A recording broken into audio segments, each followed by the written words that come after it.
La política también está llena de cuchillos, ¿sabes? Sí, voy a hablar con Heriberto Benítez, ex parlamentario y abogado de Alejandro Toledo. Él no viene con un cuchillo, pero yo creo que sabe que ha habido un cuchillo en la última Consejo de Ministros de uno del que ha sido probablemente los más cercanos colaboradores de Alejandro Toledo, que es Pedro Pablo Kuczynski. En el último Consejo de Ministros, terminando la gestión de Pedro Pablo, se aceptó la extradición de Alejandro Toledo. ¿Cómo está, doctor Heriberto Benítez? Buenas tardes. Buenas tardes, Manuel. Gracias por la invitación. ¿Cuchillo o no cuchillo es eso? Yo creo que han utilizado un verduguillo. Porque ellos han sido amigos, han sido su colaborador más cercano, su premier, su ministro de Economía. Además de eso, es la manera como el Consejo de Ministros, que en plena crisis presidencial y ministerial, estando PPK a punto de renunciar, con videos de corrupción que comprometen a sus propios ministros, toma un acuerdo sin permitirnos que podamos ejercer el derecho de defensa. No tocaban el tema y no pasaba nada. No pasaba nada, lo podían tocar más adelante. No pasaba porque ¿quién estaba pensando en Toledo ese día? Nadie. Ahora, solo PPK y su Consejo de Ministros. Pero por un lado, alguna gente dice en buena hora también, porque la gente dice que ya se apresura el tema de la extradición. Ahora, ¿no? Puede hacer que algunos ministros con ciertas limitaciones de repente pensaron que aprobando la extradición iban a desviar el tema y se iban a olvidar de los Kenji videos. Cosa que era absurdo, imposible, pues, porque ya la ola del Kenji Video venía y era evidente que PPK podía ser vacado, ¿no? Lo de Kenji Video no era ola, es un maremoto, es un tsunami, ¿no? Pero puede haber algunos con limitaciones que de repente pensaron eso, pues dijeron, soltamos el pedido de extradición de Toledo y la gente se va a olvidar. No es así. Entonces, más bien lo que han hecho es demostrar que hay una situación netamente política en medio de una crisis y que le resta valor al pedido, y por eso nosotros ustedes han presentado un habeas corpus en relación a esa decisión. Claro, para que se anule la resolución 054-2018. ¿Y a dónde la presentaron? La hemos presentado al Poder Judicial, ha sido derivada al 8º Juzgado Penal de Lima y estamos a la espera de que lo admitan y se pueda evaluar, se declare nula y se nos permita tramitar correctamente. ¿Qué número de habeas corpus es este a favor de Alejandro Toledo? Con 52. ¿Cuarto? Es el cuarto. No, debe ir por 44, deben estar ustedes. No, es el cuarto. El cuarto que presenta usted. ¿Y el abogado Su? Él presentó uno y creo que está elaborando otro material sobre el tema judicial. Ya. Ahora, todos les dicen que no, ¿eh? Bueno, a nosotros nos han rechazado de plano todos. Claro. ¿Y por qué insisten tanto? Porque ahí se demuestra que no hay acceso a la justicia, porque no le permiten a Alejandro Toledo defender sus derechos fundamentales. Y eso es violar los tratados internacionales. Las autoridades norteamericanas van a decir que está tranca, que haya tanta articulación, digamos, todo el sistema de Estado peruano contra Toledo, el ejecutivo, el judicial, bien complicado, ¿eh? Bien complicado, porque además este judicial, que tendría que ver con el asunto del Ministerio Público, acaba de declararle impedimento de salida por 18 meses. En simultáneo acaban de allanarle 3 propiedades.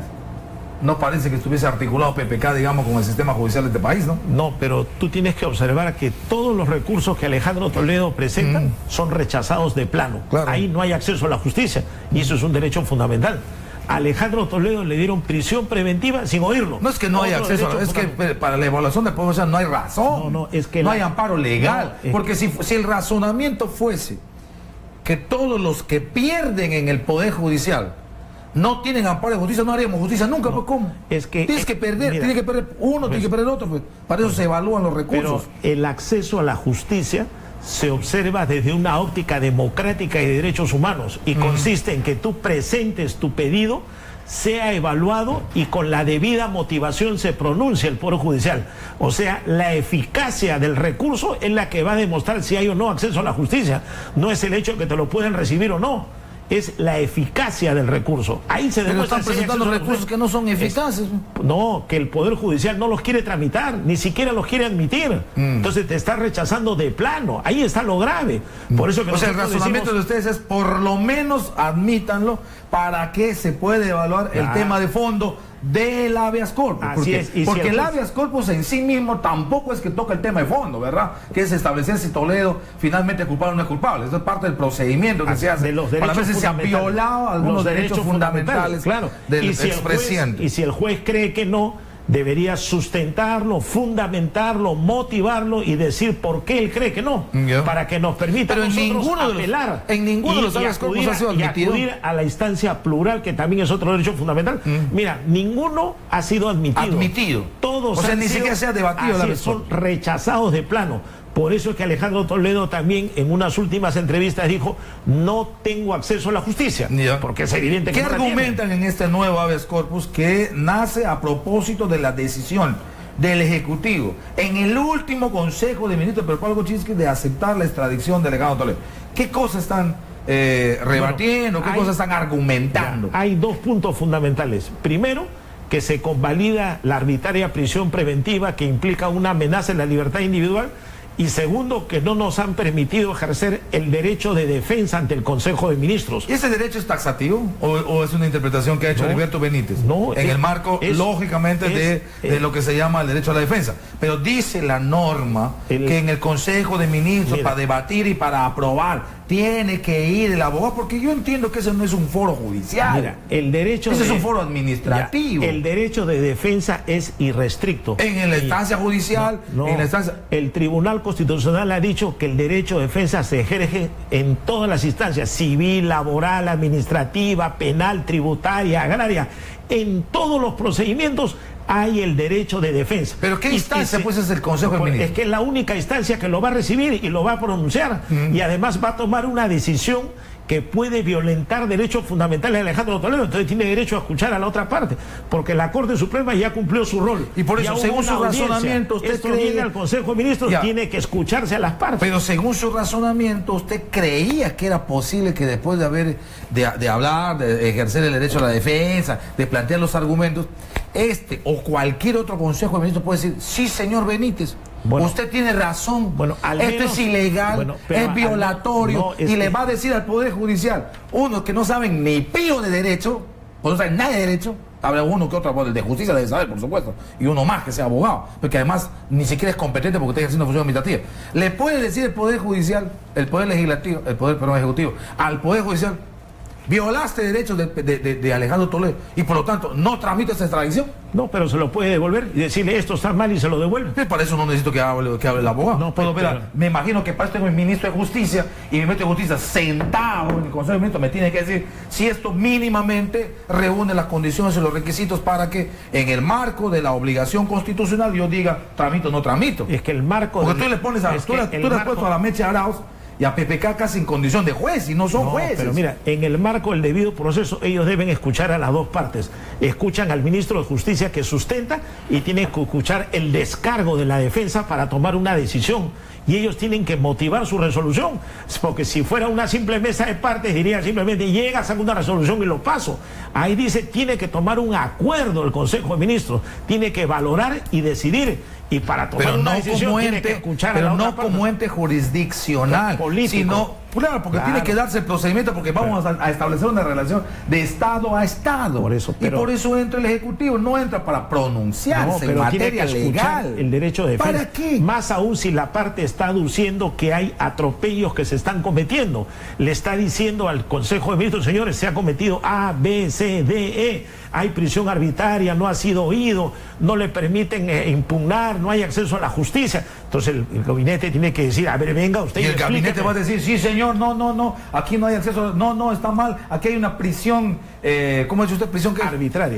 ¿Cómo va a pronunciar sobre prisión arbitraria? No, si ellos son se puede pronunciar sobre prisión arbitraria. Pero ellos que saben de eso. No, pero se les explica y ellos pueden devolverlo al Poder Judicial y decirle: acláreme esto que está diciendo la defensa, porque son ellos los que van a tomar la decisión final. Ya me imagino al ministro de Salud, a la señora Molinelli, a la señora Stoll. Pero Manuel, sin ir muy lejos, al señor ministro de Salud, Manuel, sin ir muy lejos, a él le puedes pedir un diagnóstico médico. Hace varias semanas, cuando le iniciaron investigaciones a los ministros en el Congreso, ¿qué reclamaron ellos? Dijeron: nunca me han citado, no me han oído, y sin escucharme el Congreso me quiere acusar. Hicieron anular todo, porque son derechos fundamentales, y Alejandro Toledo no ha sido oído. Entonces, lo mismo. ¿Qué estás hablando de la vacancia? Pues no, lo mismo que le ha pasado a los ministros cuando hicieron esta última investigación a varios ministros del Congreso que llegaba al tema para acusación constitucional. ¿Qué decía el Congreso? Señor, a mí nunca me han citado, decían los ministros, y les anulaban. ¿A qué ministros les han metido acusación constitucional? Pero a varios que han estado discutiendo en el Congreso para hacer los informes de las comisiones investigadoras. Ahora último, que han estado viendo en el Congreso, ¿qué han dicho los ministros? A mí nunca me han citado. Como no lo han citado, se anula todo. Pero, entonces, ¿por qué lo han hecho? Pero en la acusación constitucional se invoca infracción a la Constitución. Y el Congreso, sí, pues no necesariamente, pero también. Y el Congreso de la República sí se vuelve un ente casi jurisdiccional porque va a tomar una decisión que castiga. Pero el Poder Ejecutivo no tiene por qué pronunciarse al respecto. Porque no es el debido. Con esa lógica, si a ti te hacen un proceso administrativo, laboral, no puedes comparar. ¿Por qué? Porque en un proceso administrativo sí hay un proceso sancionador. Aquí no tiene. El Poder Ejecutivo no va a sancionar nunca. Pero te va a restringir tus derechos. No, va a dar un trámite que ya definió el ente jurisdiccional. Manuel, no es mesa de partes. Si fuera una mesa de partes que remite el expediente, podría decir, señor, yo solo hago el oficio y lo mando. No es mesa, es verdad que no es mesa de partes. Lo que tiene que hacer es, si en la forma y en los requisitos, en todo caso, puede ser válido para lo que corresponde. No sé si la palabra es admisión, porque ustedes los aguanten de palabras. Por eso es que la extradición es jurídico-político. La mitad la hace la Corte Suprema y la mitad política la decide el Poder Ejecutivo. Por eso es que tiene que escuchar a las partes y no lo han hecho. ¿Qué tiempo más o menos será para ver si el Poder Judicial, luego de haber presentado esto, dice que admite o no admite? Bueno, el habeas corpus, según la ley, es sumario, rápido, breve, inmediato. Se supone que debería... ¿Nosotros en cuánto tiempo han sido? Porque nosotros 4-0 estás perdiendo en habeas corpus, ¿no? Estamos perdiendo 3-0. 3-0. Han rechazado el plano. Hemos apelado y ahí... Que ni te busque Gareca porque nos vamos al diablo. Y están las apelaciones ahí todavía en giro. Y ahora este último habeas corpus, si comparamos los plazos de los anteriores, debería ser en 48 horas que lo resuelvan. En 48 horas. Sí, porque tiene que ser rápido, es un habeas corpus, no tiene formalidades, no interviene el Ministerio Público y el juez tiene que tomar la decisión rápida. Correcto, y en este habeas corpus, como siempre, digamos, la invocación más importante es el asunto del derecho a la libertad. Y el derecho a la libertad en conexo con el derecho de defensa, ¿no? Que son los dos derechos fundamentales. El más importante es el asunto que se pone en riesgo la libertad de Alejandro Toledo. Así es, porque la extradición ocasiona eso, ¿no? Una privación de libertad y hay mandatos arbitrarios de prisión preventiva. Entonces estamos cuestionando todo eso y esperemos que el juez se pronuncie como debe ser. Sobre los otros temas, ¿cómo anda el asunto? La definición de competencia, de Richard Concepción Carhuancho, que eso sí parece clave decisório en algún momento, ¿no? Mira, el tema de la competencia, nosotros presentamos una acción de cumplimiento, fue al 6º Juzgado Constitucional de Lima y hasta ahora está en calificación. Todavía el juez no ha tomado una decisión, se supone que está evaluando y estudiando si lo admite a trámite o no. Y si lo admite, ahí tendremos que discutir si Concepción era o no competente. Correcto. Estamos hablando del siguiente paso después que Carhuancho haya decidido por sí mismo que sí es competente. Así es. Correcto. Esta sería la siguiente instancia. En esta instancia, juez constitucional. El juez constitucional va a decidir, sí señor, Carhuancho tiene razón. O no, señor, Carhuancho no tiene razón. Si no la tiene razón, todo lo que ha gestionado es nulo. Y entre ya no hay instancia superior para eso. Sí, hay una segunda instancia, la Corte Superior, y si no, el Tribunal Constitucional.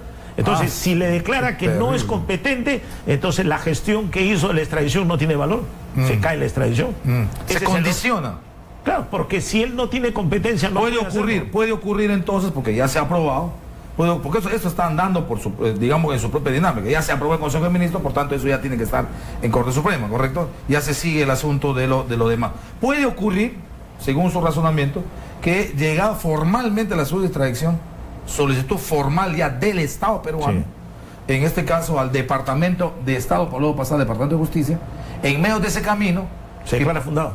Se declara fundado. Claro, se corta el proceso. Puede ocurrir eso. Claro. ¿Y qué le digo al Departamento de Estado?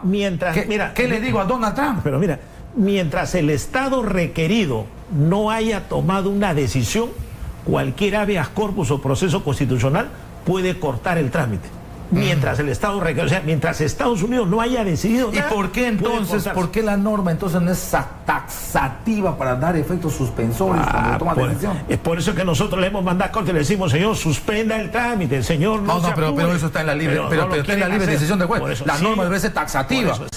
Un recurso de este tipo, teniendo en cuenta que puede bajar el asunto, tiene efectos suspensorios hasta que se defina. Es el criterio de la autoridad, porque los habeas corpus no tienen medidas cautelares, porque deben ser resueltos rápidamente. Si fuera un amparo, podría dictar una cautelar y decir, suspendas el trámite. En el habeas corpus no está definido en la ley, pero nosotros le vamos a solicitar al juez que oficie al Poder Ejecutivo y a la Cancillería y a la Fiscalía que suspenda el trámite hasta que se resuelva. Ahora, pero todo eso se resolvería en un minuto si Toledo viene. Chao. No necesariamente, si anularan la prisión preventiva también, sí, bueno. O sea, si respetaran las garantías fundamentales también, ¿no? Eso es evidente, ¿no? Tú sabes que toda persona tiene derecho a que le respeten sus garantías fundamentales. Y los procesos, si están viciados, no valen. Es como yo te escuchaba hace unos minutos cuando hablabas del caso de Kenji Fujimori. Todo el mundo dice, por ejemplo, Kenji Fujimori ahora ataca a Keiko, ¿no?